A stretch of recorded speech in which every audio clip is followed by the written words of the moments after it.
Cauca Noticias, con la información nacional. ¿Qué tal, don Carlos? Muy buenas tardes.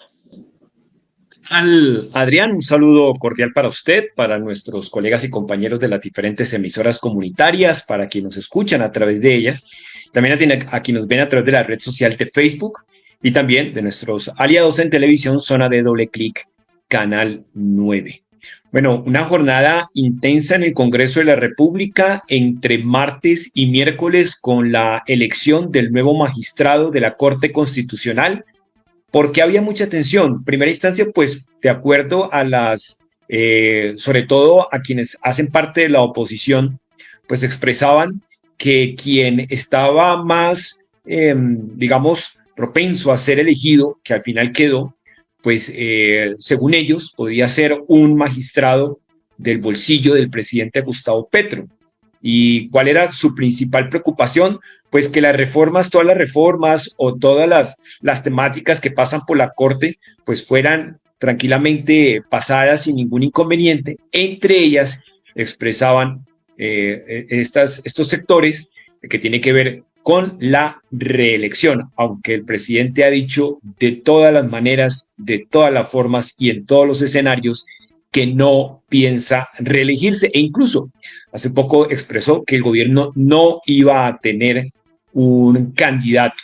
Pues obviamente eso también deja mucho que decir, porque se han visto últimamente algunas alianzas entre precisamente partidos de izquierda pensando ya en las futuras elecciones.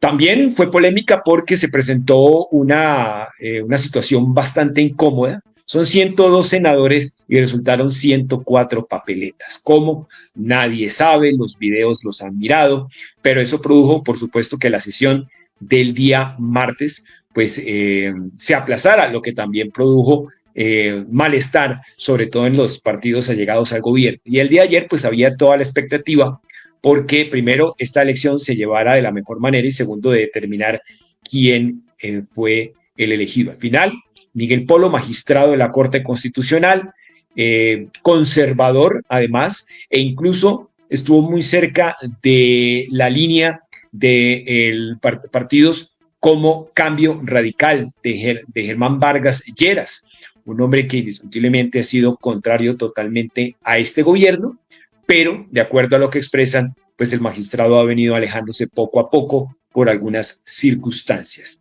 Al final fue elegido, estuvimos consultando con los congresistas, nos habla María José Pizarro, la hija del exconveniente del M19, sobre esta elección, y hay dos opiniones de congresistas, Adrián, porque este tema es cada día repetitivo, cuando se tiene que elegir una terna para Contralor, para la Procuraduría, para la Corte Constitucional, bueno, para lo que sea, empieza el proselitismo político, el lobby, las llamadas, y para algunos esto hay que terminar. Escuchemos entonces las declaraciones de los congresistas después de la elección del día de ayer.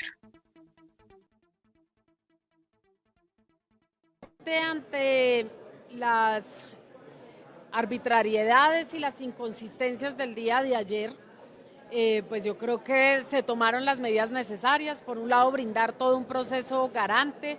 Se votó una proposición en la que se solicita, firmada por más de 40 senadores, en la que se proponía realizar la votación de manera inmediata. Se procedió a la votación, una votación que precisamente por el proceso que tuvo no dejó duda alguna de que hubo un escrutinio y una votación transparente, así que los colombianos y las colombianas pueden estar tranquilas que el Senado de la República actuó de manera consistente para garantizar que la elección del magistrado cumpliese con todas las garantías. Lo que tenemos es una Corte Constitucional equilibrada. Llega un hombre que, aunque conservador, es un conservador demócrata.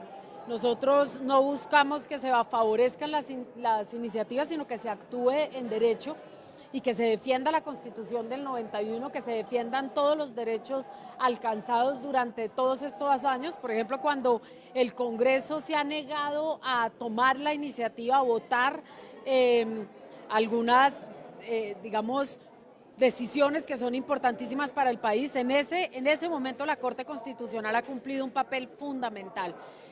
para todos los sectores, para las mujeres, para los sectores LGBTI, para los campesinos, para inclusive para los pueblos étnicos de nuestro país. O sea que aquí yo creo que lo que queda es una Corte equilibrada, defensora de la Constitución de 1991 y no del gobierno. La Corte Constitucional hace parte de la arquitectura del Estado. Es fundamental porque justamente es la que vela por el cumplimiento de la Constitución, sobre todo lo que implica la garantía de derechos, el Estado social de derecho en Colombia. No, yo pienso que hay una relación que es importante en términos del equilibrio de poderes de las relaciones de unos y otros, y esta posibilidad, digamos, de una terna del Consejo de Estado y que permita que el legislativo tenga ahí una relación. Después viene otro magistrado de la Corte Constitucional de designación desde la presidencia.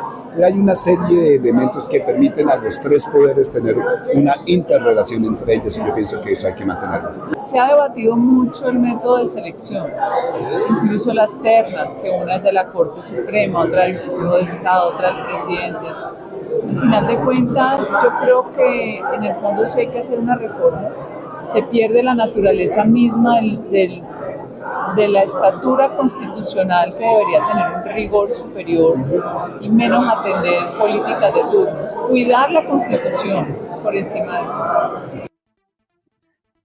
Ahí estaban entonces las declaraciones de miembros del partido cercanos al gobierno, como es el Pacto Histórico, el senador Benavides, y también la senadora María Fernanda Cabal, del Centro Democrático, que mire, a propósito, dice que ese tema hay que revisarlo y que vale la pena una reforma. A ellos solamente les gusta la reforma cuando las dicen ellos, pero cuando las dicen otros partidos, pues les gusta muy poco. Estuvo candente esta semana, o estos par de días, en el Congreso de la República, pero bueno, se eligió, ya quedó lista, vienen otras elecciones también, donde seguramente habrá similitud de situaciones. Esa es la información, Adrián, que se registra desde la capital de la República. Siga usted con más noticias en nuestro centro informativo en la capital caucana.